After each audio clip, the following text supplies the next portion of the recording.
Queridos irmãos e irmãs, a graça e a paz. Quero lhes convidar para que abramos juntos as Escrituras em Efésios capítulo 2, versículos 11 em diante, por favor. Efésios capítulo 2, versículos 11 em diante. Efésios 2, os versículos 11 em diante.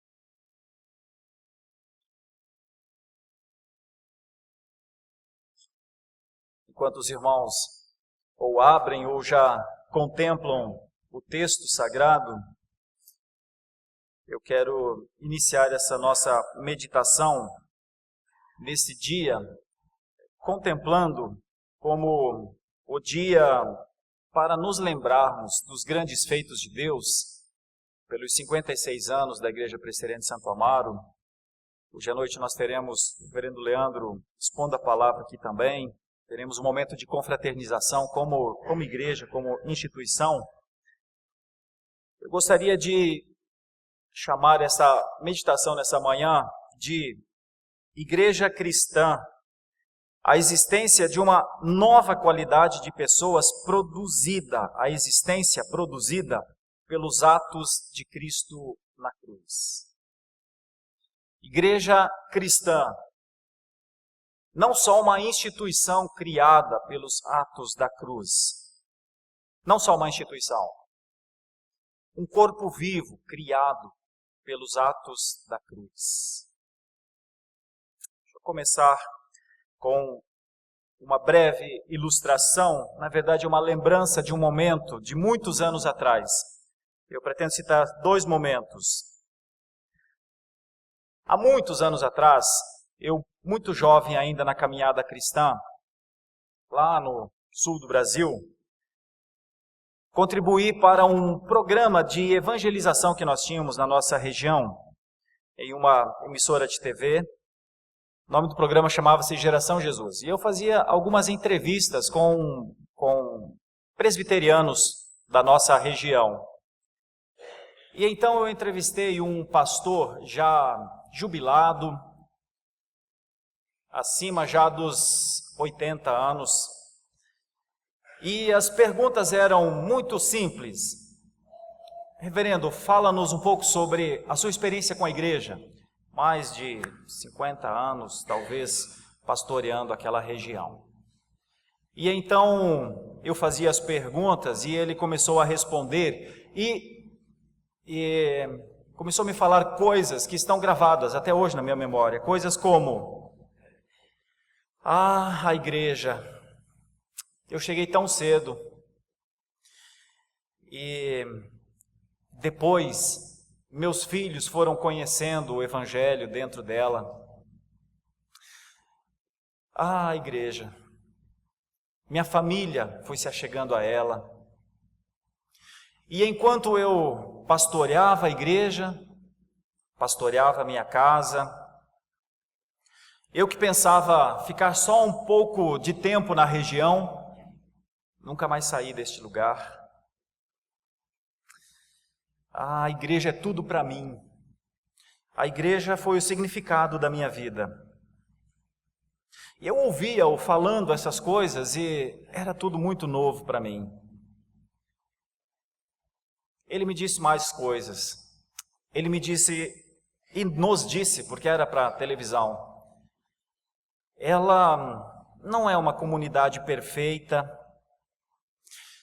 ela é uma instituição, um corpo, com dificuldades às vezes até para se manter, mas ela é, da parte de Deus, o melhor comunicado que Deus tem para esse tempo aqui, para a nossa região. E eu o ouvia falar. Muita coisa sem entender ainda. O tempo passou e fazem mais ou menos uns 20 anos desse fato. E eu quero dizer aos irmãos, antes de começar aqui essa breve exposição, que este é o meu pensamento hoje também. Não é uma comunidade perfeita. Não é um corpo plenamente santificado. Não é um local de plena concordância, está longe de ser, mas é a melhor expressão de Deus para a nossa geração, para a nossa região, para a nossa cultura, para o mundo. E eu quis começar lembrando disso, porque ao final eu quero lembrar da conversa com uma pessoa, não um pastor, mas uma senhora que eu tive o privilégio de acompanhá-la até praticamente o final da sua vida e o testemunho que ela deu da igreja que ela conheceu.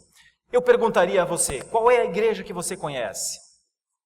Qual é a instituição, o organismo que você conhece? E qual a sua perspectiva, o seu pensamento sobre a sua história com essa instituição? Paulo tinha um relacionamento com a igreja de Éfeso. E é sobre isso que eu quero falar com os irmãos nessa manhã. Paulo entendeu a igreja cristã como algo criado sob os atos da cruz, mas acredite, você verá coisas aqui nessa exposição que talvez você ainda não tenha pensado. Algumas observações iniciais. Estudiosos dizem que Efésios 2, 11 a 22 apresenta o centro teológico da carta aos Efésios, que é: porventura judeus e gentios podem caminhar juntos? No primeiro momento todos diriam, claro, por que não?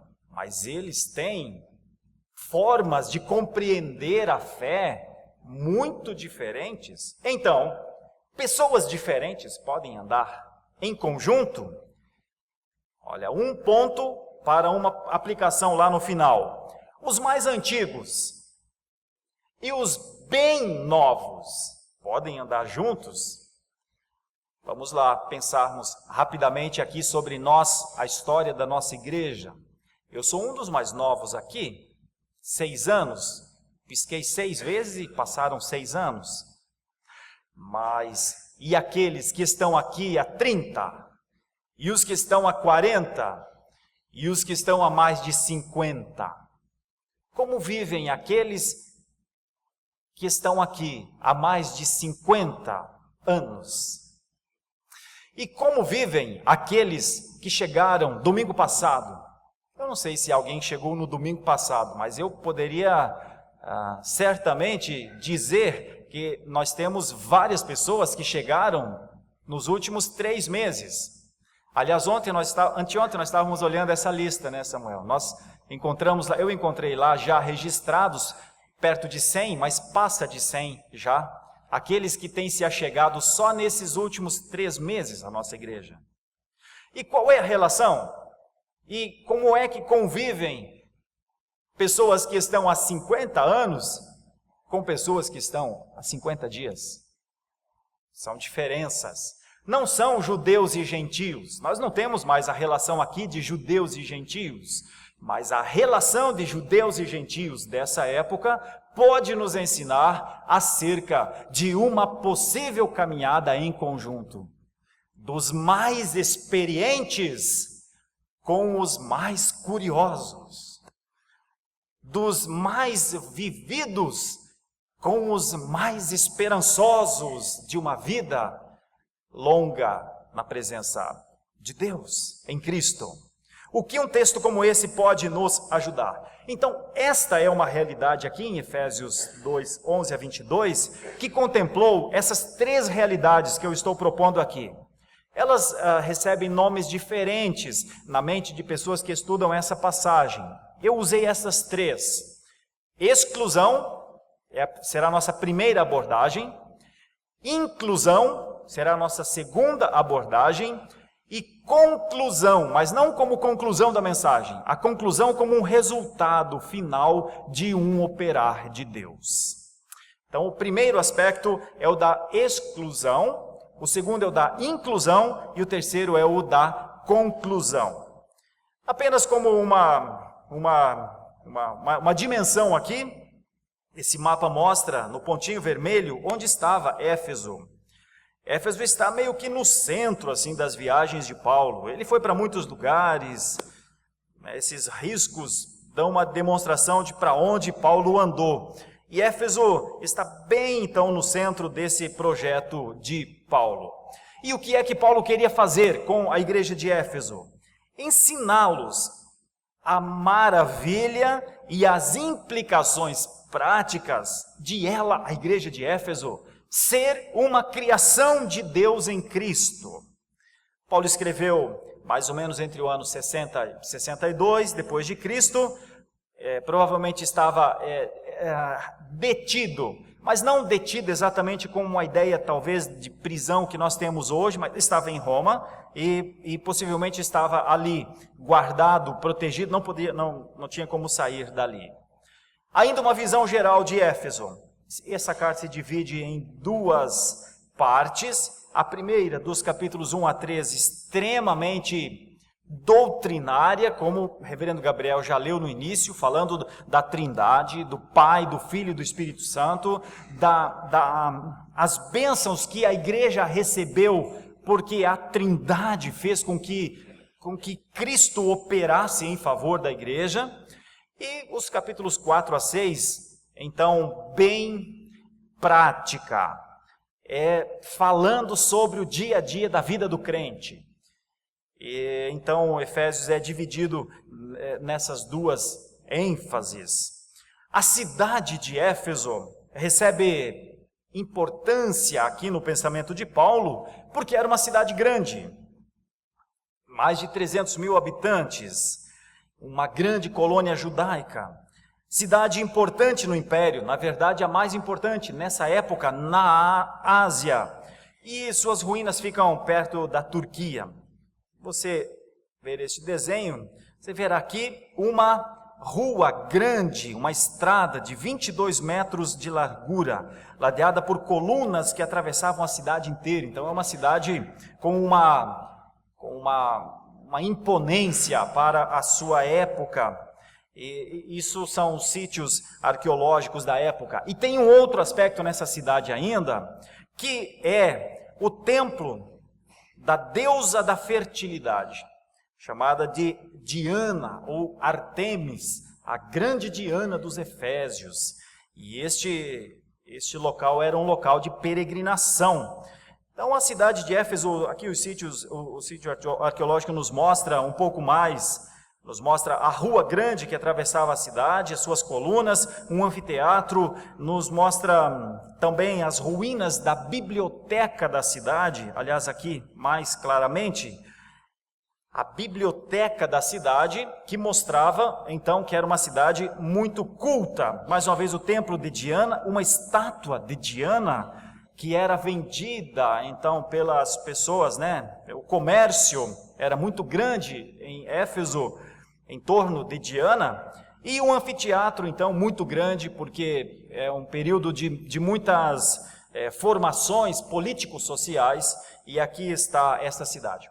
Por aí só vocês podem perceber que é uma cidade muito bem organizada para o seu tempo, com muita coisa bem construída, pois é nessa cidade que Paulo propõe essas coisas. Paulo propõe a igreja cristã como uma instituição, um organismo criada pelos atos da cruz. É um confronto a uma cidade desenvolvida intelectualmente. É uma proposta extremamente contrária ao pensamento da época de Éfeso. Éfeso está organizadinha, os sítios arqueológicos nos mostram que cidade desenvolvida para a sua época. Mas Paulo propõe algo mais desenvolvido do que qualquer cidade possa ter de desenvolvimento.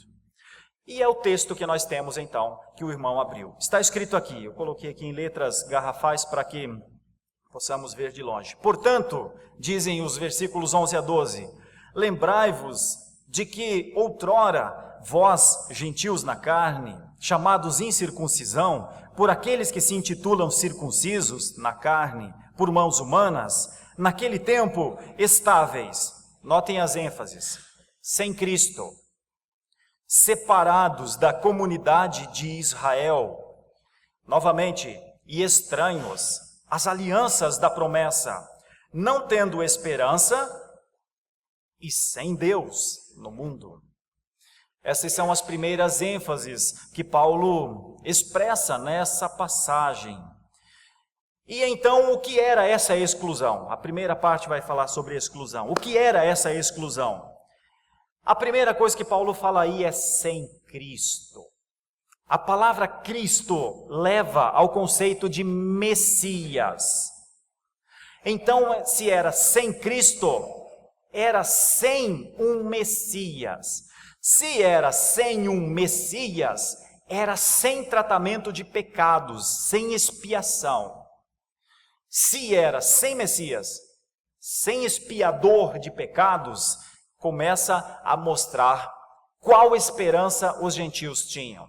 Nenhuma. A ideia de separados da comunidade dos santos é porque Paulo, ao escrever a carta aos Efésios, ao falar da igreja, ele diz: não há nada mais abençoado na terra do que a igreja. Não há lugar mais seguro para qualquer pessoa viver do que a igreja. Não há nada mais esperançoso em relação à glória de Deus, às coisas do futuro, do que a igreja. Não há nada mais bendito para o ser humano do que ficar em um lugar aonde a palavra fala ao seu coração, onde a instrução o conduz para um caminho real e verdadeiro. O que seria aquilo que para os Efésios, aquela estrada de 22 metros que conduzia alguém de ponta a ponta na cidade, do começo da cidade ao porto no final, o que para a cidade simbolizava um caminho objetivo, pois era isso que Paulo dizia da igreja. Então, se alguém estava separado disso, estava separado das bênçãos de Deus. É isso que ele quer dizer.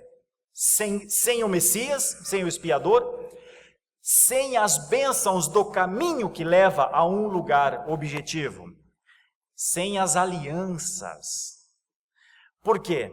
Porque, novamente, Paulo diz, a igreja é a comunidade mantida por Deus pela sua palavra.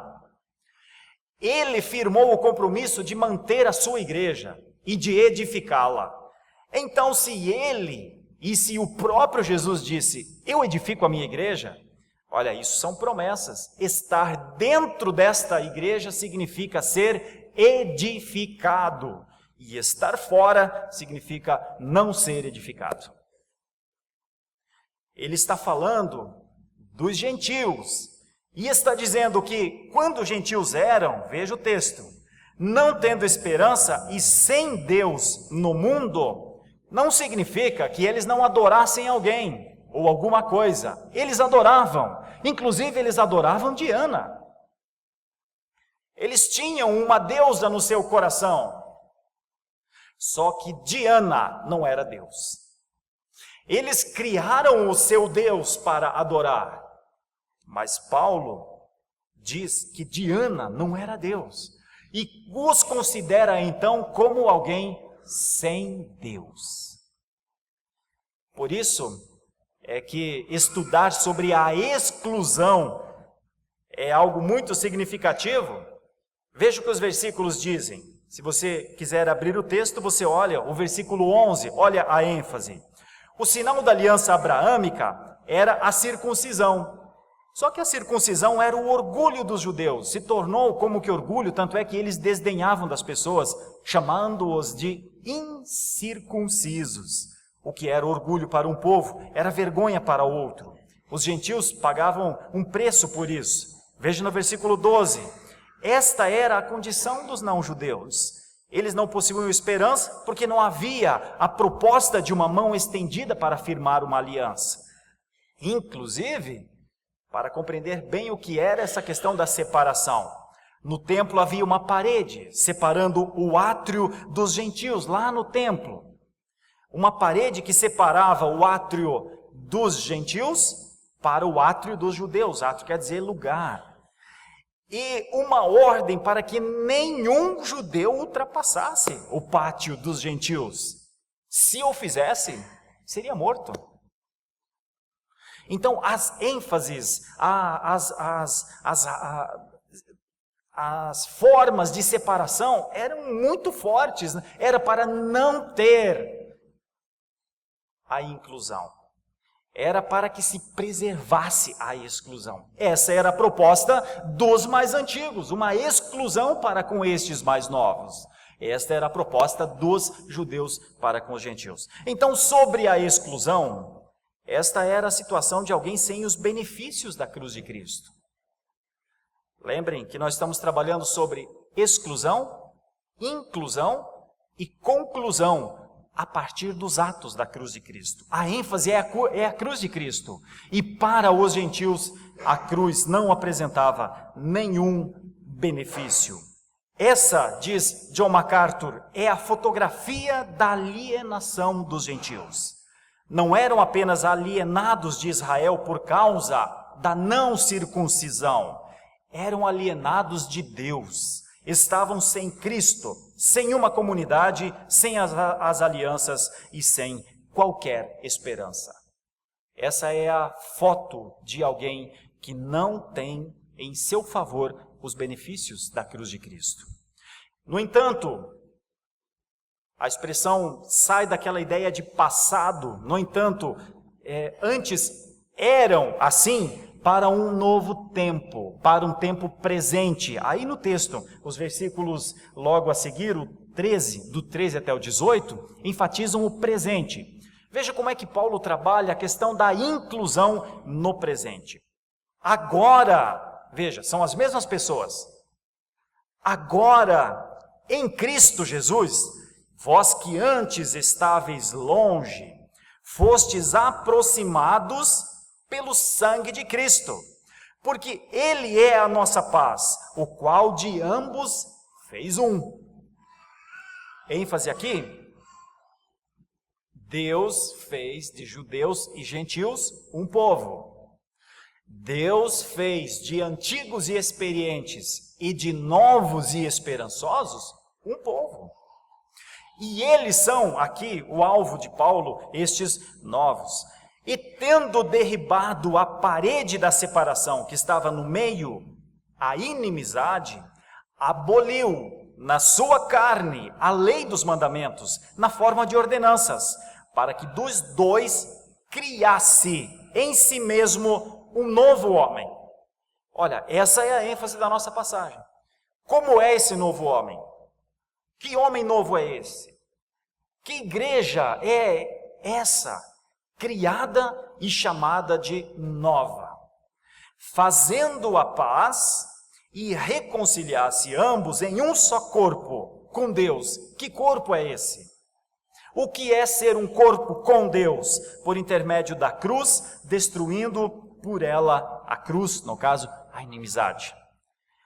E vindo, evangelizou paz a vós outros, que estáveis longe, e paz também aos que estavam perto.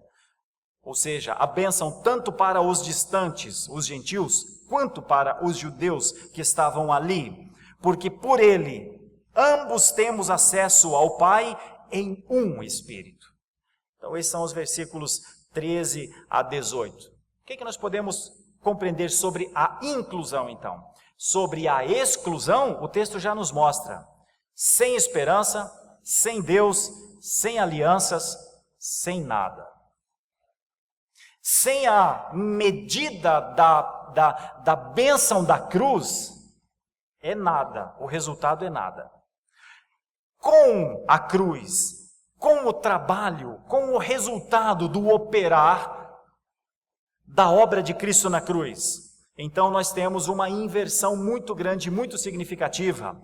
A expressão em Cristo, no Messias, em paz, em Deus e no Espírito Santo. Agora veja o que os textos nos mostram. Se o irmão quiser acompanhar, aí no texto que está com você. Os versículos 13 e 14, as ênfases.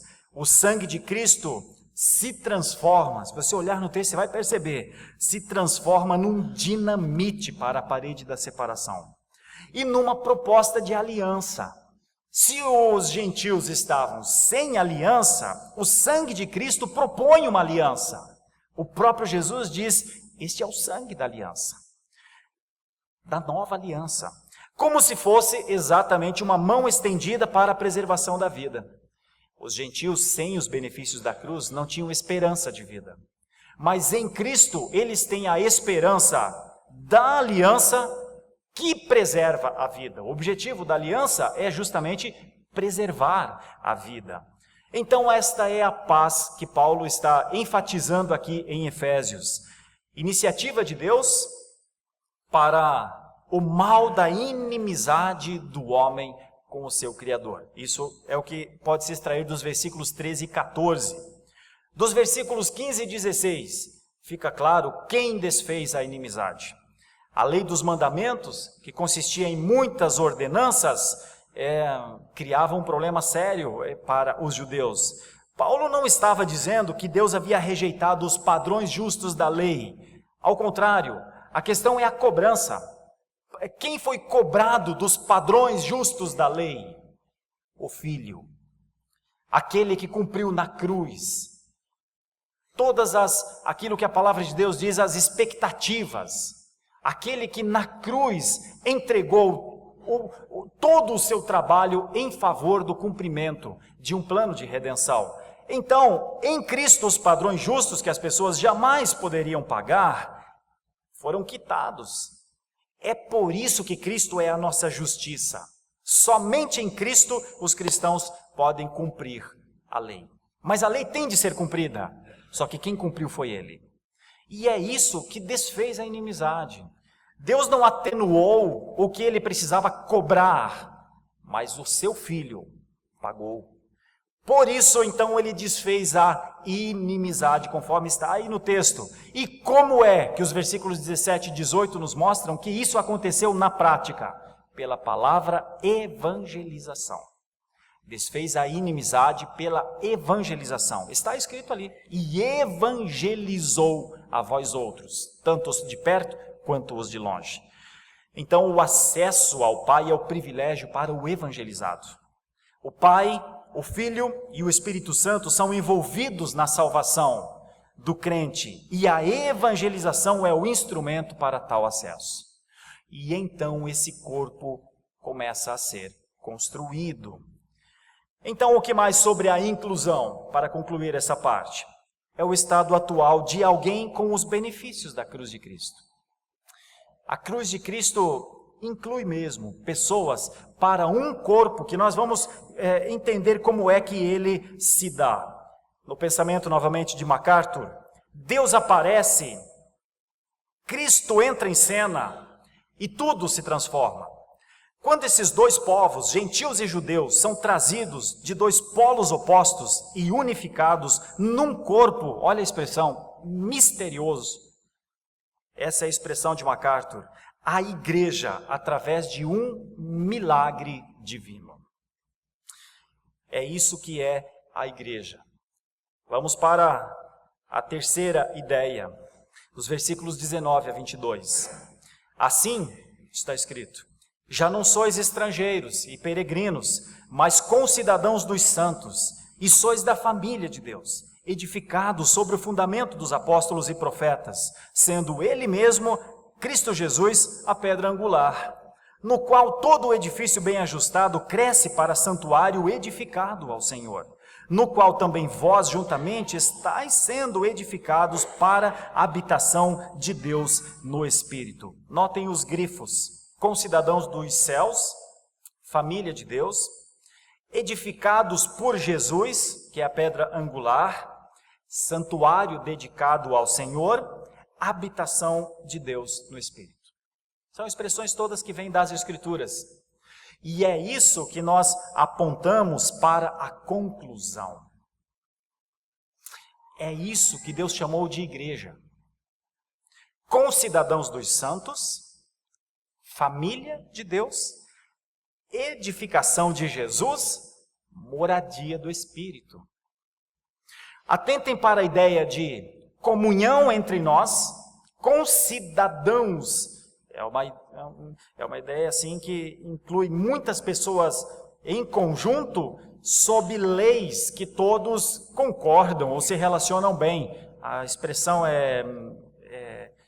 parece de cidade mesmo, parece que nós somos uma cidade, como se fôssemos uma cidade com nossas próprias leis. Todos sob a mesma ótica de leis, todos concordando com as mesmas leis, claro, as leis divinas, as leis das Escrituras.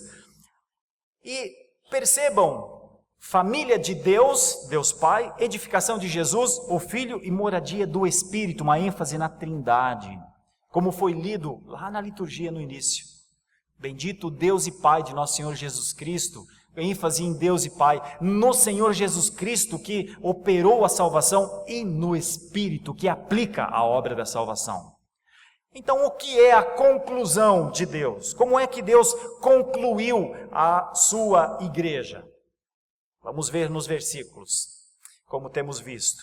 Dos versículos 19 a 20, Paulo diz, nem estrangeiros, aquela ideia de estranhos à aliança, nem peregrinos, como quem passa pelas coisas de Deus. A ênfase é quem vem para as coisas de Deus. Mas concidadãos, ou seja, quem vem para a morada de Deus. Esse é o plano de Deus para os gentios nesse instante, para que eles sejam chamados cidadãos da cidade santa, família de Deus, onde Deus é o próprio Pai. Os apóstolos e os profetas são fundamentos dessa igreja porque contribuíram na edificação dela, mas eles, os apóstolos e profetas, não são a base da igreja. A base da igreja é a pedra angular, que o texto mostra, chamada também de pedra de esquina, aquela pedra que fica no canto da construção e dá tanto direcionamento quanto solidez à construção. Em outras palavras, a igreja primitiva foi estabelecida a partir dos ensinamentos e da pregação dos apóstolos e profetas acerca de quem era Jesus. Eis a conclusão de como Deus planejou a sua igreja. Contudo, quem é o fundamento principal dessa igreja? Claro, é Cristo, e isso Paulo tratou em outras passagens também. Os construtores, como eu disse, alinhavam o restante da estrutura sobre a pedra angular, a pedra principal. Quem diz isso é Pedro. Veja a ideia de bem ajustado, que está aí no texto também, dos versículos 21 a 22. Bem ajustado aponta, na construção romana, para o trabalho de girar em grandes pedras até que elas se encaixassem perfeitamente umas nas outras. Normalmente quem fazia esse trabalho eram os escravos. As colunas, por exemplo, eram tão ajustadas que dava a impressão de ser uma pedra só. Mas na verdade eram cilindros de pedras que se apoiavam um sobre o outro. De um modo similar, Deus ajusta os cristãos no seu templo santo, que Ele está edificando para a sua morada no Espírito de Deus. Então, sobre a conclusão, é um ensinamento, ainda aqui no pensamento de MacArthur, é um ensinamento que há um plano concreto para a existência de uma qualidade peculiar de pessoas. Deus estabeleceu a igreja para formar uma qualidade peculiar, própria, distinta de pessoas. Por isso, somos o que se chama sempre de novo homem, uma nova espécie de seres. Um corpo, cidadãos de um mesmo destino futuro, membros de uma família que as Escrituras dizem que é família. Edifício, chamados de edifício, mas não de edifício estático, de edifício em movimento. Isso sempre será muito novo para qualquer cultura. Imaginem uma cultura básica que entende o fenômeno pelo fenômeno, compreender que nós somos concidadãos de uma pátria celestial. Compreender que nós fazemos parte de uma família de Deus, ou compreender que nós somos um edifício vivo. E mais, ainda sobre a ideia da conclusão, como é que Deus concluiu esse povo? Concluiu um povo para ter paz com ele. concluiu um povo para que este povo tivesse paz uns com os outros. Estabeleceu uma comunidade onde judeu não tem importância ser judeu, gentil não tem importância ser gentil, antigo não tem importância ser antigo, e novo não tem importância ser novo. Porque o que importa verdadeiramente não é o conjunto de status particular de cada um, mas a cruz de Cristo. Por isso somos uma comunidade em que não nos dividimos, jamais nos dividimos, porque somos um no Cristo. E nossa unidade não vem de uma forma de nos organizarmos com leis, mas vem de um coração que pulsa e que dá vida a esse corpo, de uma cabeça que pensa os seus atos, e a cabeça é Cristo. Então, eis a igreja, meu irmão, minha irmã. O que é que o texto nos mostra? Já caminhando aqui para a nossa aplicação. Primeiro, como é formado este novo e santo templo de Deus, com judeus, com gentios, unidos na igreja, cujo fundamento é a pedra angular, Cristo. E como é a leitura que se faz dessa construção que Deus fez? Como é a proclamação deste corpo, deste templo vivo, dessa instituição, através daqueles que precisam utilizar as Escrituras para falar da igreja? Então, agora uma reflexão perigosa, eu diria. A igreja de Éfeso recebeu todas essas instruções. Olha, aqui já teve problema de exclusão, porque gentios que não tinham o benefício da cruz de Cristo estavam fora de Deus, das promessas de Cristo, do Espírito e tal. Mas houve a inclusão, então fostes aproximados pela cruz de Cristo e agora estão dentro das alianças, dentro das promessas. E a conclusão é, tanto destes quanto dos que já estavam e já haviam ouvido a pregação da palavra de Deus, Deus fez um. E vocês igreja, têm muito poder. Você pode estranhar o que eu estou dizendo, mas a Bíblia nos mostra, eu vou mostrar os textos daqui a pouquinho, já a seguir, no próximo slide.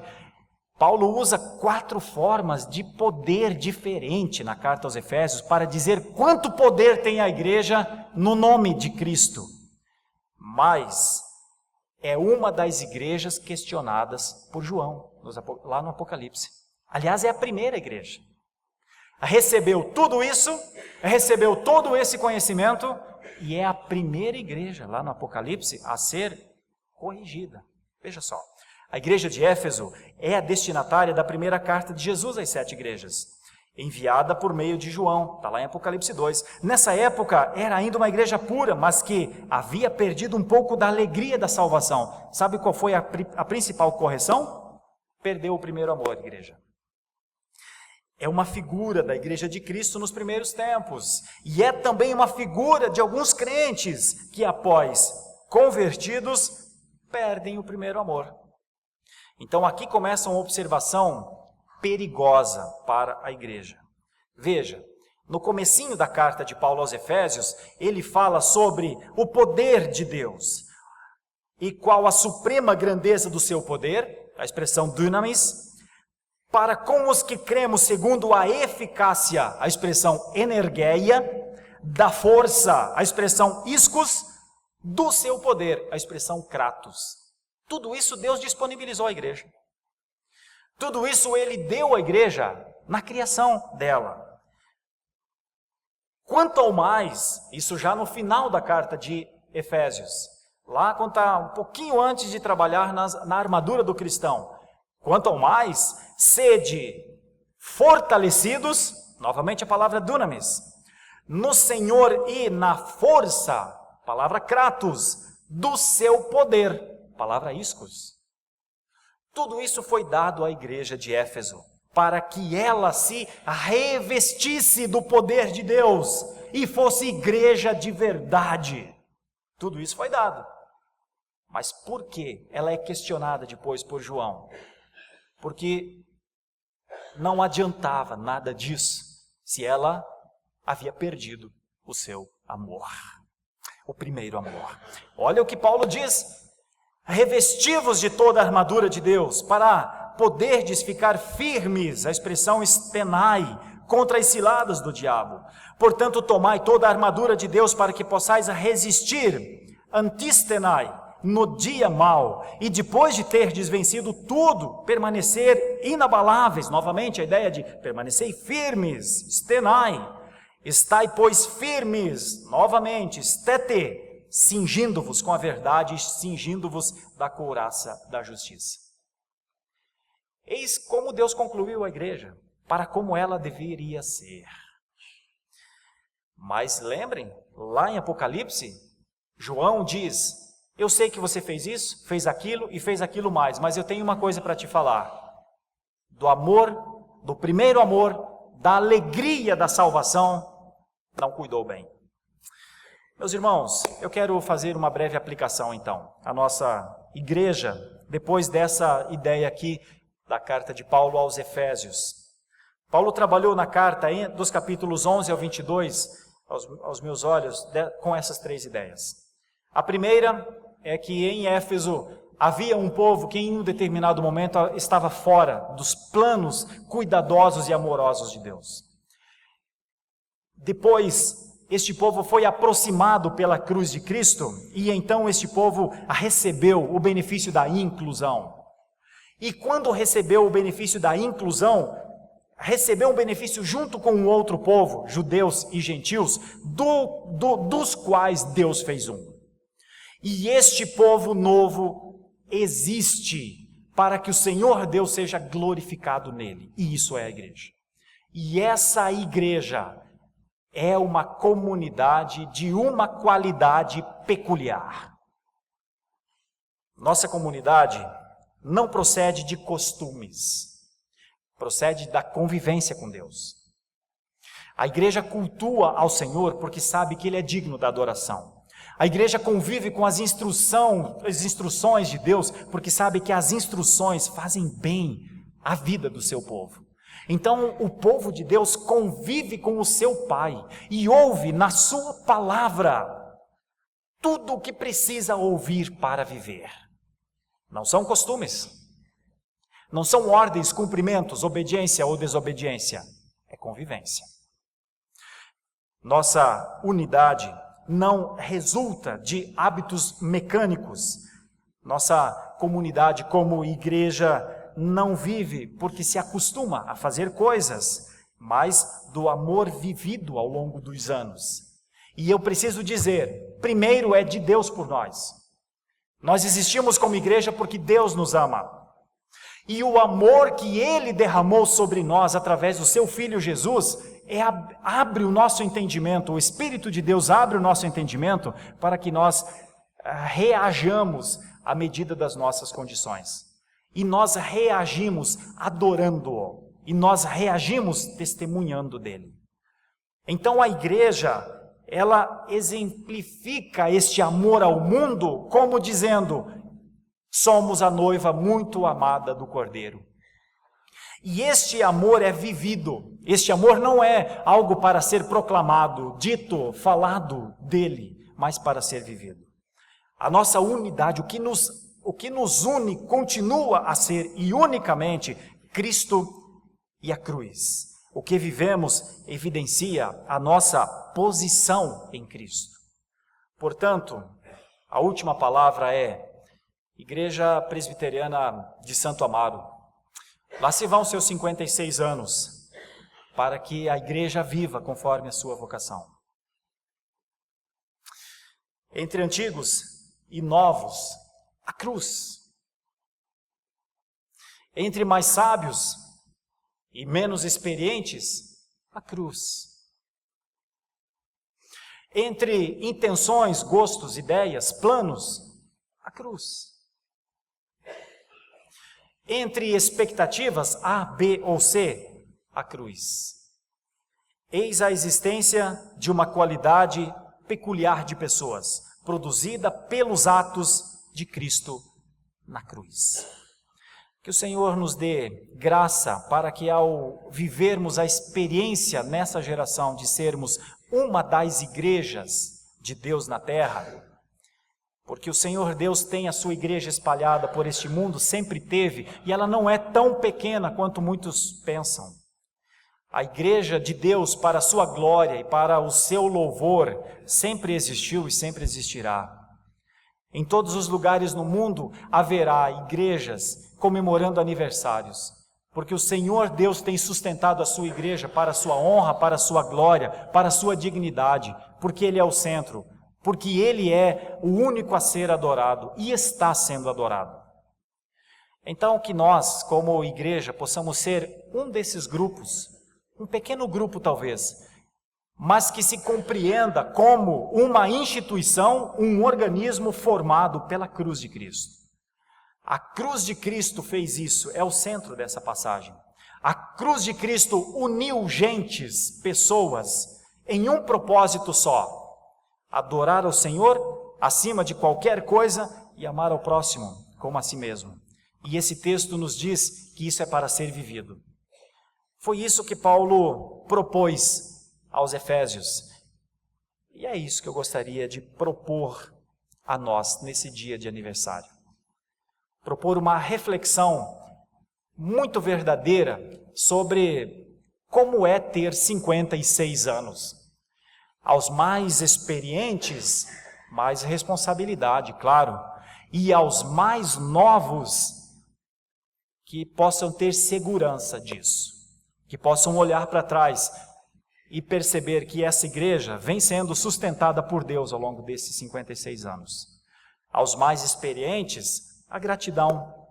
Aos mais novos, talvez a oração. Aos mais experientes, talvez o não contentamento, mais sonhos. Aos mais novos, certamente o Senhor dará mais realidade. Assim é a vida. Em todos os tempos, que o Senhor seja glorificado pela vida dessa igreja, é a nossa oração. Convidaria você a fechar seus olhos por um instante, para que numa breve oração pudéssemos dar graças, e então nós cantaremos um hino de louvor. Nosso Deus, essa carta tem muitas outras coisas, claro. Essa carta fala do Senhor, e essa carta fala da igreja. Fala do Senhor como Senhor da igreja, e fala da igreja como a amada dos teus laços, dos teus compromissos, da tua aliança. Eis a igreja de Éfeso, muito semelhante a nós. Nós também, em determinado momento, já fomos excluídos ou estávamos excluídos. Nós também, pelo sangue do Cordeiro derramado na cruz, também fomos aproximados. E quando nos chegamos à igreja, encontramos aqueles que já estavam aqui. E então, Senhor, vivemos como um corpo. E te agradecemos pelo Senhor ter nos unido em torno da cruz, para que a igreja não seja qualquer outra coisa, senão que a tua nova criação.